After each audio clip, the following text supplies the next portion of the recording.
And briefly, autobiographically, I refer to an earlier period in my life that I didn't normally talk about for quite a few years. But simply for about 10 years, I was a Capuchin Franciscan and left the monastery in the mid-60s. Was then trained even more than that in Catholic theology and taught Catholic theology for 6 years. And then did a PhD at Temple University that I thought would be majoring in Catholic studies, but I became interested ultimately in Islam and minored in Hinduism and Buddhism. I've published a lot of books, I don't know, about 55, and encyclopedias, etc., and done a lot of consulting for government, the United States government, and for governments and institutions globally. Now, to get to the talk. When we talk about the pandemic as a crisis for all in America, Europe, and globally, we need to see that an integral part of that crisis, and it's played out every day in the statements that are made, whether they're political or religious. It's certainly when it comes to pluralism and religious pluralism is there when the President of the United States says Islam hates us instead of some Muslims hate us, and when pressed on it, continues to say Islam hates us, and a variety of other things. For that kind of coverage, for any interest in issues that have to do with Islamophobia and its impact nationally and globally, you can just go to bridge.georgetown.edu. It's a big project that we run that deals with Islamophobia and protecting pluralism. The fact is that people who are involved in what's going on today are involved in something that I like to say, if I can remember, if somebody had told me about what we're going through today, I would have thought that it wouldn't even be a good science fiction movie. It wouldn't be credible when I was much younger. You know, that we had this pandemic with all of the implications that we don't even know. A pandemic that could go on for another year and a half, 2 years, hopefully not. It impacts on people globally, and it impacts on people of faith and no faith. It challenges us, though, as the theme says, to rediscover pluralism in the face of a shared threat. Why the word rediscover pluralism? Well, let me tell you why. In fact, if we look at American history and we look more approximately, we can see why, although we see ourselves as a nation of immigrants and a nation that's based on diversity and pluralism, in fact, that pluralism has always been, whether it's political or religious, has been imperfect. America is a relatively young nation, a nation of immigrants initially from many countries, ethnicities, and faiths. In the mid-20th century, let's say the 50s, 60s, and 70s, there was a very prominent book called Protestant, Catholic, and Jew. And what that actually did is say, these are the three faiths of America. And what they signaled was that Catholics were now part of the game. In other words, a significant part. Otherwise, it would have been Protestants and Jews. So it's Catholics, Protestants, and Jews. Most of the Catholics immigrated from European countries, most of the Protestants too, or many of them, and came from multiple ethnicities: Italian, French, British, Norwegian, Swedish. We were a land of churches and synagogues. Now, it didn't mean that many of us would want to go into anybody else's church. It didn't mean that we could, depending on our faith. For some of us, the idea was we were the one true faith, and therefore we were going to be saved, others weren't. And also, it was dicey whether or not you wanted to raise your child and have them exposed. I went through this. I became a Boy Scout.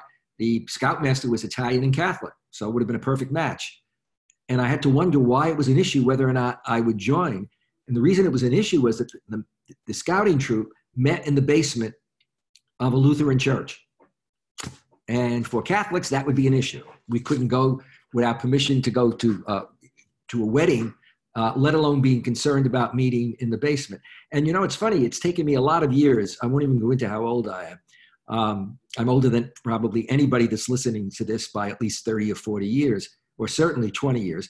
I finally figured out why it was such a strong concern. And the strong concern was, if it's in that neighborhood, then, oh my God, most of the people are going to be Lutheran. That is the Scouts. So that played that kind of situation up. Many people in those days lived in ethnic and religious neighborhoods. I was raised in cosmopolitan New York City, in Brooklyn. But for me, the entire area in which I lived was overwhelmingly Italian and Roman Catholic. And for as far as I could walk as a child, it was Italian and Roman Catholic. And I can remember even years later when I taught at Holy Cross, let's say in the 70s and 80s, I was stunned to see that a block away from where I lived, there was a Catholic, Irish Catholic church and school.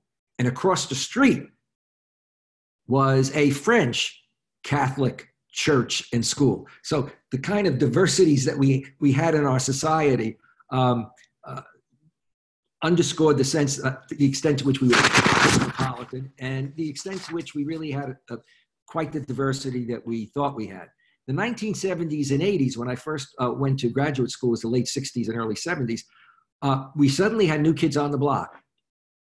An influx of Hindus, Buddhists, Muslims, Sikhs, and others. Now, it didn't mean that there weren't people of that background in America before that, but they would have been very small numbers, and people would have just seen them as foreign, as Indian or Pakistani, etc. But now we began to see the many people of faith, their religious leaders, etc., coming, and therefore we became a land not only of churches and synagogues, but eventually of temples, Buddhist, Hindu, and mosques. In reality, America was not a land of real religious and political pluralism, that is, of equal opportunity and civil liberties, because in the days, the early days, religious denominations were very insular in terms of those who were right or wrong. They were influenced and impacted by social and political life and interfaith relations, which actually were non-existent in the 50s and 60s, for example. Very, very minimal, before we even got to dialogue of religion and then going beyond that. We practiced a negative notion of social and political distancing. We talk now about distancing. Well, in the old days, there was that distancing. America was primarily an Anglo-Saxon Protestant-dominated society, religiously, politically, economically, educationally. However, by the 21st century, we had experienced an increase in coming together and reflected significant strides in becoming more religiously and politically pluralistic.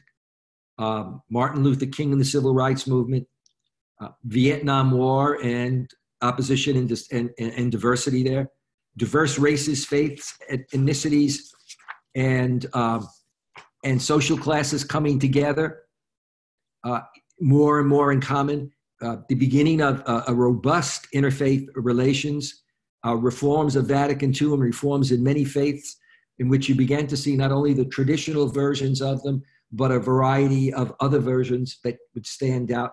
The example I always like to give is from Judaism, for example, where you can have ultra-Orthodox, Orthodox, conservative, Reform, etc., varieties of groups. And the same thing happened with regard to the burgeoning of, if you will, Christian groups. Second and third generations of diverse races, ethnicities, and religions were more and more integrated into our political, economic, educational, and professional institutions. So much so that I can remember going to Holy Cross, and there was a sense among some of the older Jesuits, for example, that, well, I must have gone to a Catholic university. Well, they were right. I must have had mostly Catholic education. They were right. But I got my PhD from Temple, which was a secular university that had originally been a Baptist university. And this was very sort of strange. And also the ethnic attitudes were there. I remember a priest who would take me to lunch almost every year, and his first questions would be, how are your children? And I'd say, Father, I told you, my wife and I don't have children. Then he would say, nervously, how is your garden? And I'd look at him and he'd say, zucchini and escarole. And I said, I don't do gardens. He looked more awkward, so I said, I did build a patio. And he beamed. And then I said, gotcha. because you can believe that because we Italians are good with cement. We're good with construction and putting people in cement. But the idea that we also would be in all the professions at a certain point, and indeed, excelling at that was kind of unknown. This represented a great expectation and a hope for continuing cooperation in strengthening a healthy sense of diversity and pluralism. And I certainly saw this in a lot of inter-community situations. I ran a poverty program at one point, but also, as I said before, the burgeoning of interfaith relations in which people actually came in and really talked to other people, learned about them, but also talked about them as if they were equals, in this conversation. But unfortunately, as the world faces the current pandemic, its policies and pluralism have been affected negatively by many governments, including our own. We have witnessed a strong anti-pluralist movement in the US and Europe by those who speak of and promote the clash of civilizations.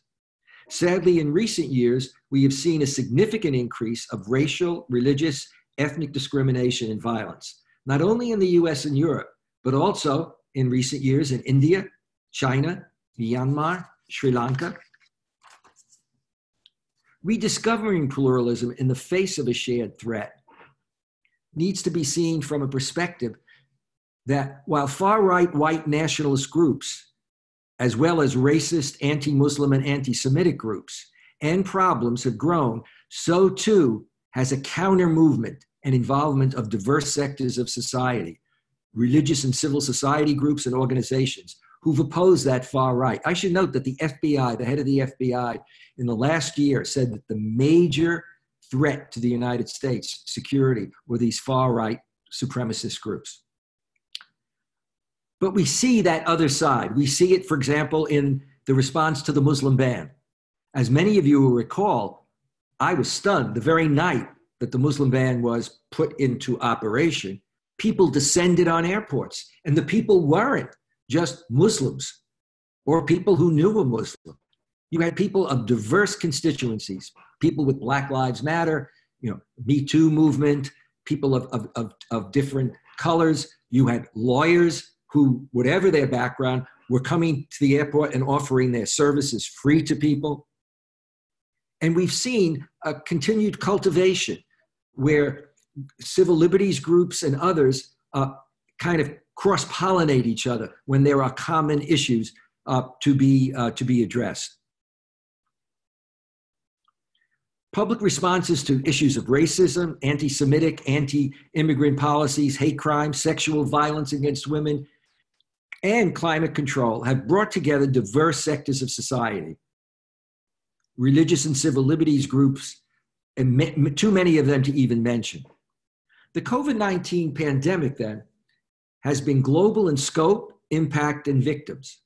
It's threatening all nations, peoples, ethnicities, religions, and ethnic economic classes. And that's the interesting thing about it. I'm just beginning to talk to a lot of people and friends who, for example, are internationalists, but who've now been home for about 6 weeks and are suddenly functioning. And the more that they're at home and they're not quite doing their regular work, they're following on the media and reading for hours and seeing all of the things that are happening globally and really realizing this isn't just like a lot of the outbreaks of flu that we've seen in the past, but rather that we really are in a very serious situation. I had a specialist visit me. He was the father of one of my former students.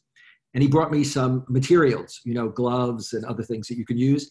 And then he stunned me and said, none of these things are really all that significant. I'm going to say, well, you drove from Tampa to bring me these things. I'm 3 hours away from him. And he said, well, they're useful. He said, but the only thing that's going to keep you safe, and he pointed to my front door. He said, you don't go out, you don't let anybody in. You approach this very, very carefully. So the COVID-19 pandemic then, with this kind of global impact and threat, has raised many questions for us. We now, for many of us, raise issues that we've raised at other times, but more proximately of life and death. I mean, the fact is what we're told all the time, now statistics keep changing and data, but now they go from 25 to saying as much as 60% of our population can be carriers who don't know they're carriers. That makes an enormous number of people dangerous to be around.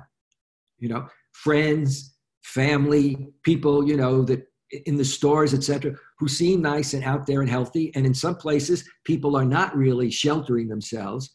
And it does, I think it can make an awful lot of people suddenly realize, however healthy you are, that you're vulnerable. I happen to be, despite my age, I run 6 miles usually in the morning. And I feel like I'm in good shape. I have very good, physicals, etc. But all of a sudden, I'm aware of the fact it doesn't matter how I feel, that in a sense, this threat that could actually, take my life, is quite real. And I've seen that more recently in some people that I know, personally, and also relatives of some people that I know. So we face issues of life and death, and I think in a more imminent kind of way. We also face, what can we all do? I mean, what should we all be doing? I mean, if in fact we have first responders that I'll refer to after, it's also questions that we raise in terms of, for many of us, no matter what we do, is there anything that we can do? Whether it's, if we're in a position providing money, if we're in a position, running phone lines for people, helping people get their food, etc. We also face the question of who is the neighbor. Judaism, Christianity, and Islam like to talk about love of God and love of neighbor. But as I like to put it, and I hope you won't be offended, any of you, the dirty little secret is, who was the neighbor? The neighbor was usually somebody like yourself, not a neighbor of a totally different tribe, certainly not a neighbor of another faith in many situations. That's not to say that people of faith did not get along in past centuries, but there were a lot, as we know, a lot of problems with regard to that. But also, who is the neighbor in a pandemic? More and more realizing who is the neighbor, not just locally, but also nationally and globally. We see with the pandemic that the world is, in fact, interconnected, both in terms of nature and in terms of human beings. And we see more of an emphasis on that. And how, for example, the environment, or the screwing up of the environment, actually leads to not just a lot of trees and other things going away, but it leads to diseases that we never thought that we would have, and a whole host of other issues. And we live with this sense then of, what should we be doing now, and what will we be doing in the future? I mean, I find that it's not only in the things that you see and the questions on TV. If you talk to people, they suddenly begin to realize, wait a minute, by the time this thing's over, life may change quite considerably. Our realization of globalization has both a positive and a negative to it, but life could change very, very considerably in terms of life as we knew it before, and life as we will face it and future generations will. A global pandemic has required a global response that cuts across countries and societies, that is rooted in and fostered in a healthy and constructive religious and political pluralism. It is epitomized by the example and diversity of first responders. In the US and many countries, physicians, nurses, scientists, emergency workers, police, store owners. Who ever thought you'd see people, not only in the US, but in other countries, standing and applauding in the morning or in the evening?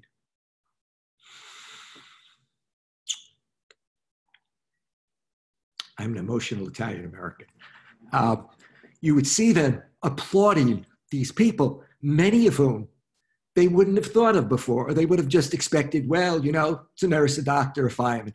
And the fact that the people that they were applauding are of so many different, if you will, colors, races, religions, and that's not it, That's all transcended now in terms of the people that we're grateful for, the people that we admire. We all, individuals and families, who have and will continue to have to make and endure sacrifices if we are to remain safe and secure and ultimately survive and defeat this pandemic. Thank you. Why don't we go to questions, answers, reactions? I love this, especially this kind of thing. If somebody gets really offensive, I'll just close the computer. I mean, it's all over. I don't have to, there's no problem. You have to deal with it. Why don't we open it up? Thank you very much. I just before you closed, I thought, let me type in here, and I added, if anybody has any questions, please go ahead and put them over here. So far, I don't have any that have come up, but I'm thinking I was going to ask Akif if he had any thoughts or questions that he might want to share. I think Mustafa has a question. We can get. He always hears the question, guy, right? And we can get it. And let me before I'm we sorry, get. I'm driving, so I'm not able to type the question. That's why I raised my hand so I can speak the question. Okay, go ahead, Mustafa. So thank you, Dr. Esposito, for this conversation. My question is about, nowadays our politicians, I guess, dividing us more. Like one president comes out and say or give a name to a virus, this virus, and some other country is blaming another country is saying that this virus is made in the lab, like as a biological weapon. So, like, how can we deal with this? While our governments like trying to divide us by their political views, like, how can we deal with this? I think that the sad thing is that this does shed a light on, I think, that what we've been dealing with, the level of divisiveness in our own country, for example. For most of us who are just a bit older, you don't have to be that old, one can remember a time when you did not have this sense of a real tension and almost combativeness between our political parties, let alone within, but certainly between our political parties. And the fact that sometimes the very people who talk about fake news are the very people that engage in fake news. That we have to deal in a situation where we have competing heads of government or a diversity of heads of government that are some enlightened and some really off the wall in terms of what they're saying and what they're recommending. When we have administrations, both in America and in Europe, we can go into, there are other countries too, but that can vary incredibly in terms of when they talk to their very constituencies about how to approach this pandemic, politically how to approach it. So, people want to be able to say it's a Chinese virus and therefore it's done. Or to use a phrase like, it's a war against. But also the whole question of what we see now in America and also in Europe, how dangerous is this pandemic? How long will it be with us? Yesterday I was reading, there's a very good page or two that's put out every day by the Center for American Policy, I think it is, yeah. They pointed out, they spoke to a top epidemiologist, and he basically said the problem is most people don't realize this is the second inning of a 9-inning game, using the baseball analogy. It's the second inning. And we do see more and more experts. We certainly see Dr. Fauci, who's our top expert in the United States, but also others, warning that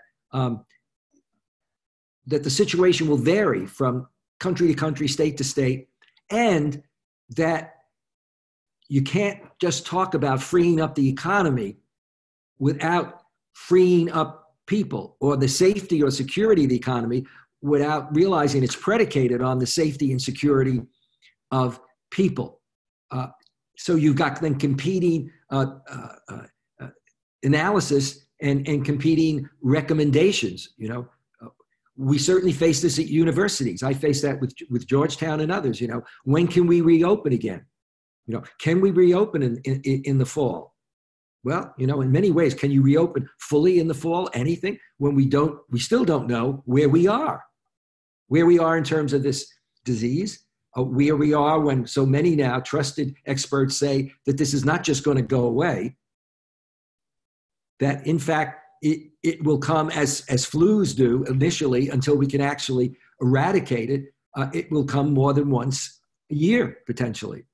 So in that situation, I think it is a very difficult situation. And I think the thing I find very disheartening at times is the extent to which you can actually see statements put out there that just go against any of the empirical evidence. And I think that's what I think confuses people the most, or many people. Okay. I have a couple other questions that have come in. First, I will just share Mustafa, who just asked the question. His wife just wanted to let you know that partly because of your book, Who Speaks for Islam, is the reason that she, as a Christian Scientist, now married Mustafa as a Muslim. So she wanted to thank you for your book. Thank you. And thank you for buying it. It bought this house. Oh, thank you very much. All right. We have one question that came in that said, what can be done in the educational institutions to eliminate religious hatred? I think that's a really good question. I think that, I mean, again, let me just very briefly give you a sense of where we are. When I finished my degree, religion wasn't touched if you were teaching in primary and secondary schools, because we kept saying it's separation of church and state. And religion departments only existed in church or religious universities. It was only in the late 60s and into the 70s that you began to have the teaching of religion in colleges and universities. And that, even there were a lot of people resisting this kind of thing. The fact is that today we realize that religion can be taught as part of global history and world history. And we need to see more of that done in our society. We need to be sure that when we do it, that we have trained professionals that do it. If we don't address that, then we run the risk of the kind of situation that occurs between within faiths and across faiths, and between people of faith and people of no faith. So what we really have to do is educate for religious pluralism. Religious pluralism, at least in my definition of it, means I have my faith. I may believe that my faith is the faith for me and for all others who might want it. But recognition, other people have a faith, and they have a right to have that faith. They have a right to practice it, and they have a right to do it without having to be concerned about discrimination. We need to also figure out a way in which we deal with hate crimes, because a lot of the hate crimes have been motivated religiously. Not all, but many of them have. Look at the uptick in anti-Semitism attacks here and in Europe. I mean, and attacks that we didn't even have at any other time in the past in terms of levels of attack, or the attacks with regard to Muslims that occurred in New Zealand have occurred in America. I think it's got to be much more of the education that we do, and I think families are important. If you're in a family where people are, if they're people of faith, for example, but they're not very pluralistic at all, that doesn't really prepare a kid for this society. But the good news is this. I've done a lot of work with Gallup in the past. I was a senior scientist. We did a major book called Who Speaks for Islam? What a Billion Muslims Really Think. And we continue, a variety of groups continue to look at the question of religion and religious pluralism. The older the person, in general, the older the person, the more change and religious change and pluralism, religious pluralism is more of an issue, for them. The younger the person, that's not the case. And I would say, without even talking about the actual formal education, in today's world, if you live in most areas and you send your kid to school, they're going to be in a much more pluralistic setting than we often had years ago. If you were raised in the Midwest years ago, and I saw this when I was at Holy Cross and we developed a department, and we hired 2 Protestants to teach in the department, et cetera, and they were raised in the Midwest. When they would invite me into the class to talk, it was like a whole world was being revealed to them. I thought, wait a minute, you guys have degrees from Harvard, but it's where you were raised, in those days. Today, kids, when they go to primary school and secondary school, and in fact, I kind of say, if you send your kid to the best schools, the best prep schools, they're very diverse. And so I think that hope is there too, that we should be concerned about the education, but we should put our kids in situations of diversity. Yes, very true. My children have been in more religious institutions than most, going with me to all of our events that we have. We have a couple of, about 4 or 5 other questions that have come in, so I want to just go through them. One of the ladies in the call said, in these times, she really wants to share accurate information with friends, neighbors, and the general public to help us all survive, but there's a barrier to doing this because of the political beliefs. I find that, if you have a certain belief, it's either a left belief or a right belief, you know. And so she said she finds this tragic and insurmountable, and she doesn't quite know how we can get past that so that we can get information to others. The other thing that she was mentioning, that her neighbors across the street had hosted a gathering about a week ago. It was during Easter time, that brought almost 40 adults and children together with no social or physical distancing. And she thought about reporting it, but she didn't. And she's trying to figure out a way to communicate with them how dangerous this was to do. Yeah. Well, I mean, I think my father used to say to his three sons, and my father didn't even finish high school. He had to drop out to support his mother, but was very bright, well-read. His three sons wound up with super educations, etc. But when we would disagree with him at a certain point, he'd say, "You're too bright to be that stupid." And I think that one of the things that you sometimes see with people is, despite their education, self-interest and other things kick in. And so people that you would think would realize at a certain point that it's important to have this distancing, etc., just don't do it. I think with regard to the news, I think that really is a problem, because we really have, I don't know. I mean, we've always had fake news out there, but it was just fake news that a lot of people put out there, you know, not where you get to a point where you have people who are entrenched in either a political outlook, a political party, or whatever, and they can't be reached. And so I've seen situations where I live in 3 different places, okay, so locations, and therefore very diverse populations. But as a result, I live around interact with people who run from very working class, that I came from, all the way up through professionals who run corporations, etc. But I find that often they only have one news source. I mean, we all know the stereotyping of it, right? People who want to get their news from Fox News only watch Fox News. Other people only watch CNN or MSNBC, or, you know, that's the stereotyping of the whole thing. But it's there, you know. And so, and therefore you wind up with outrageous statements like, not that, you know, newspapers like whatever, the New York Times, the Washington Post, whatever, may be diverse in what they say, but it'll be, well, you can never read anything there because that's all fake news. And I've seen situations where I've interacted with people that I know socially, and they will send me something about, let's say, Palestine and Israel, or a number of these issues. And I will not only write back and give them my perspective, having experienced it, especially since they don't have any background in it, and even some links, and then even say, here's a website that checks for accuracy. And the response you'll get is, yeah, when they disagree with it, it must be a liberal site. You know what I mean? And no matter what site you're coming up with. So I think that it is, you know, I can feel for that sense of the woman that's asking that question. And how you deal with neighbors, that is tricky.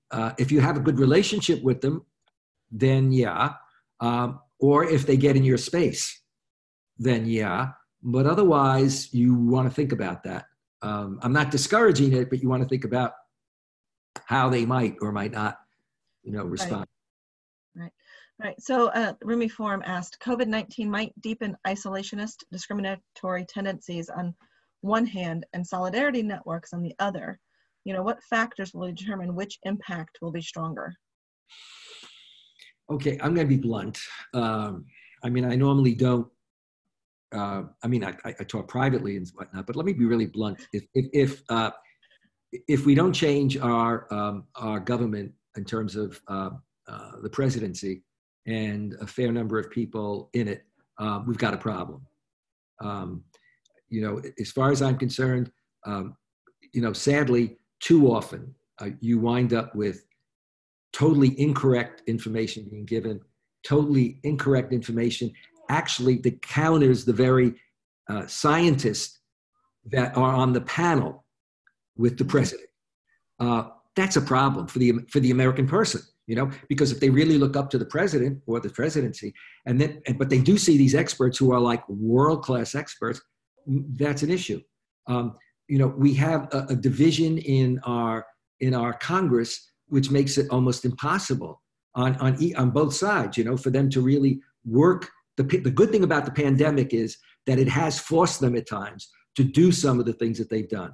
That it's not something where one party simply says, well, we're not going to vote for anything that you want to see or have, you know. But when I hear yesterday that Mitch McConnell recommends that states might want to think about declaring bankruptcy, you know, unless you think through what the implications of that are, we've got an economy in which, you know, how many millions and millions of people that are already out of work.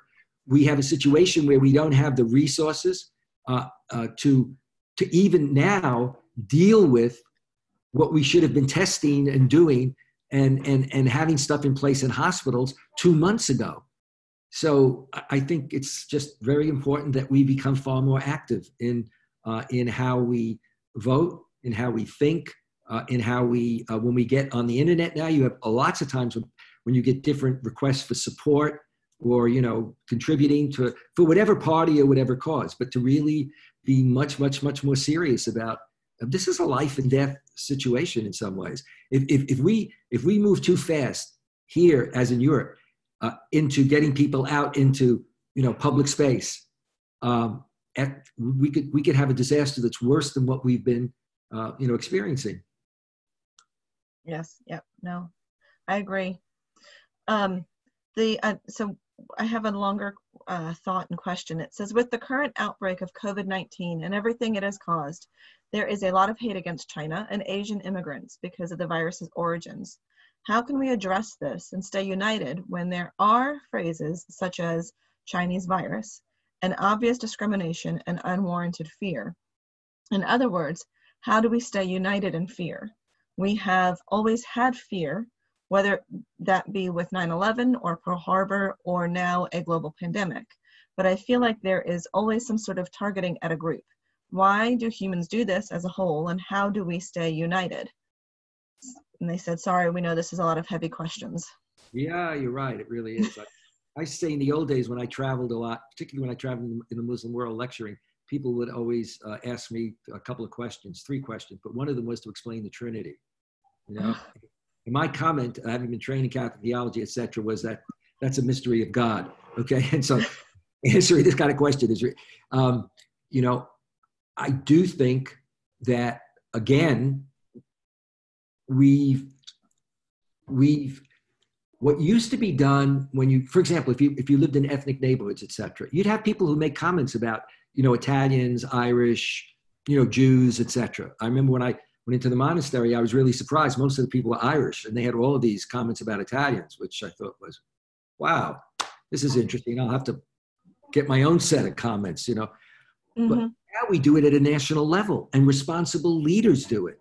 So, you know, comments are made about the fact that, you know, Mexicans and others are racist and they're responsible for our drugs, that immigrants are, you know, are terrible, that if we are going to let in immigrants, some of whom are in the situation they're in because the U.S. didn't deliver on its promises during the Obama administration with regard to doing anything serious with regard to Syria, then you get a well-educated senator who went to Princeton and then Harvard Law School who says, well, we should only admit Syrian Christians. When we start talking that way, and we use phrases like Chinese virus, sure, if you're Chinese American, you know, you're going to be concerned with that blame. It's a little analogous to what happened in World War II when people began to generalize, and then suddenly we wound up putting Japanese away.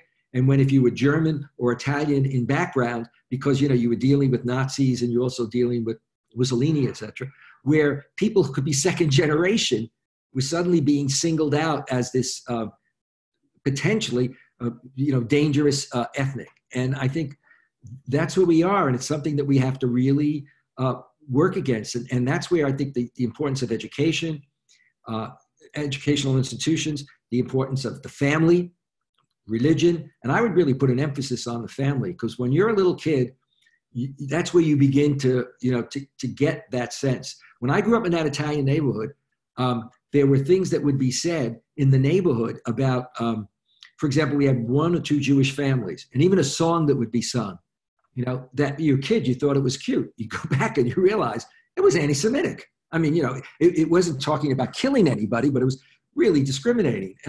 And I think that in a 21st century where we have such an educated population, we ought to be beyond that point. Yes, yes. I keep wondering when we're going to be beyond some of those points as well. So one of the people in the group here said that their teacher, Mr. Galan, told in the past that neighbor means starts from our close circle and cover all around the world. Maybe it is a really great time for us to really love our neighbors. And they said, what do you recommend as tips on that perspective? I think that first of all, it's interacting with neighbors.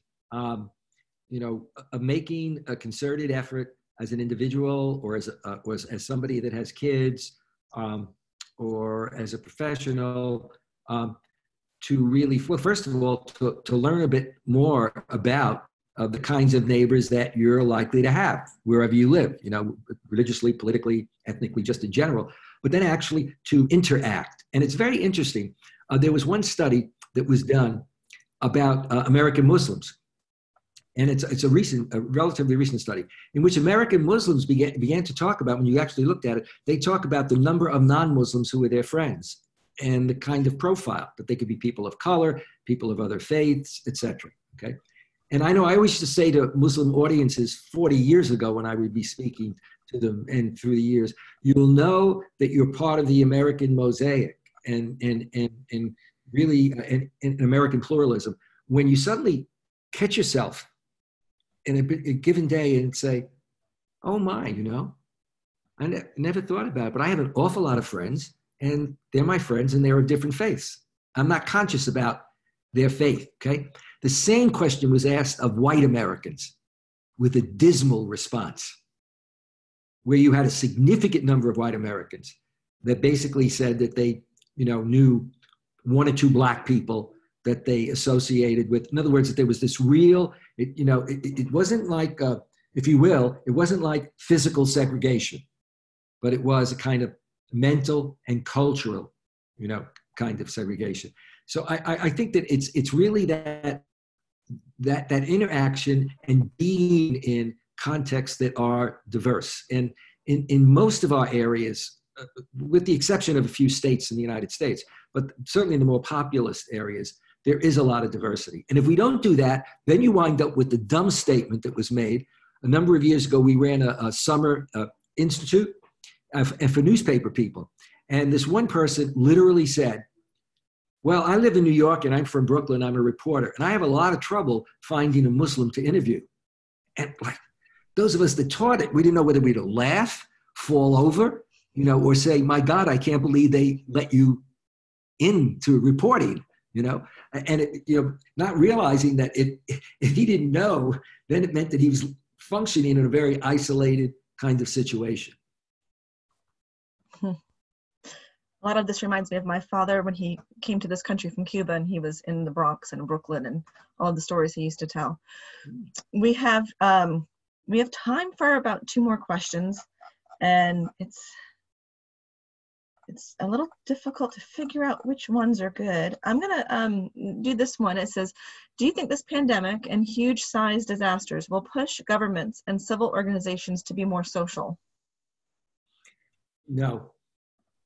I think it may with some, but no. I think that if you look at the way we're playing the politics, internationally, when it's convenient, we're saying that China's a good friend of ours, that the head of North Korea is a good friend. And when it's inconvenient, China's a problem. When it's convenient, Russia's a good ally. Putin's a great guy, got a good relationship, etc. And then on the other hand, we're going in the other direction. So until we get, and until people wind up getting a chance to elect their political leaders, and fortunately in our country we do, in Russia, not quite the same way, but until you get political leaders who therefore shape the government apparatus, as it were, we're going to have, some disastrous kinds of situations. And we're seeing it. We're seeing more kind of when it's convenient, there's almost like a global war, back and forth. of blame. You can look at what's out there today in terms of surveys, etc. America has never been viewed globally as negatively as we are now. And with regard to a lot of the big issues of the day, of war and peace, of the pandemic, that many who expected and saw, and many Americans would expect, that like we see ourselves as being leaders in international relations, that we would be leaders in the response to the pandemic, both in our nation, but also globally, reaching out to other countries, et cetera, in significant ways. And that's just not there. I mean, much of Europe, European leaders are alienated from us. Whether you're talking about Merkel, now Boris has been elected, so it's a bit better there, But when you're talking about Germany, you're talking about France. So I think we need to be astute about the politics of this thing, and we need to kind of hope. First of all, worry about our own backyard. Who do we have in Washington, and who do we have in our state capitals, and how do they respond to these? If you look at the response of governors, some of them responded in very principled ways, and others, like the governor of Florida, just tended to ignore everything until President Trump began to put a little pressure on him. But it was just completely ignoring. There was no movement at all. The whole idea was, we don't really have a big problem. Then the idea was, well, business should be able to function. No, we're not going to talk about any kind of, self-sheltering or whatever. Then the comment was made that we have, I forget now, is it 9,000 flights a day or a week to Florida from the New York area? So the governor then says, that's why we're having a problem. They're coming from there. And what does he say he's going to do? Well, we're going to let people know when they land that they should self-quarantine for 14 days. You expect all these people to self-quarantine for 14 days? So I think that's the kind of, we need to get the right kinds of, people, it seems to me, in the important places. Yes, very true. I think the last question will be in reference to hate crimes, religious wars. It's my opinion that religion is less the cause of these crimes, that the excuses or ways of legitimizing these actions. Would you respond to this? That's very good, because I happen to agree with it. Therefore, it's brilliant. I always say that, people who agree with me, somehow intuitively, I know that they're extremely good.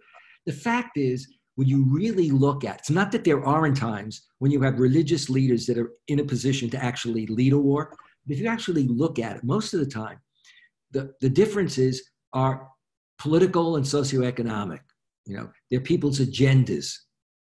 I mean, the Crusades weren't just called for, freeing up Christianity. It had to do with the expansion of, Christianity. If you look at, for example, let's take the extremist, okay? And this is true of Christian extremists, but I'll just give you one Muslim extremist because the audience will be aware of it. Bin Laden, Osama bin Laden. If you actually go back, the interview, the first and major interview we had was on CNN with somebody named Peter Bergen. And you can look it up on the internet. The whole first part of the interview, when he was being interviewed about his policies, his attitude, dealt with political grievances.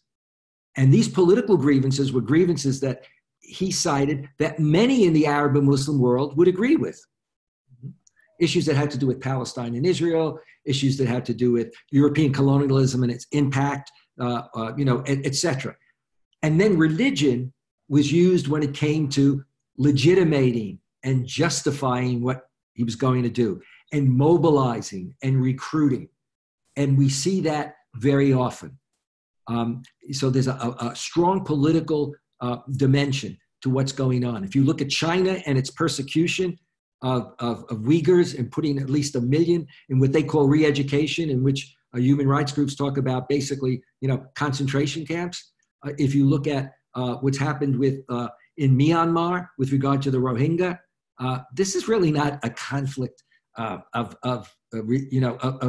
religious, belief. And if you look at what's going on in India, there's a religious dimension to it, but it's also a political dimension. India has become much more, even though it's celebrated as a secular democratic state, it's become a Hindu state, and in more and more informal ways. And you've seen, for example, when there's been a bit of a coronavirus there, you actually have a health minister using a phrase like corona jihad.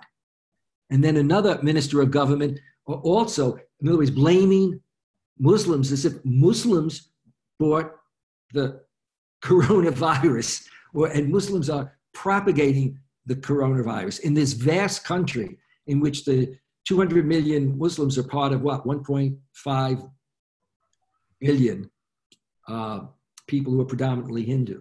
So in most cases, you want to look for what are the political and socioeconomic grievances, and then religion comes in.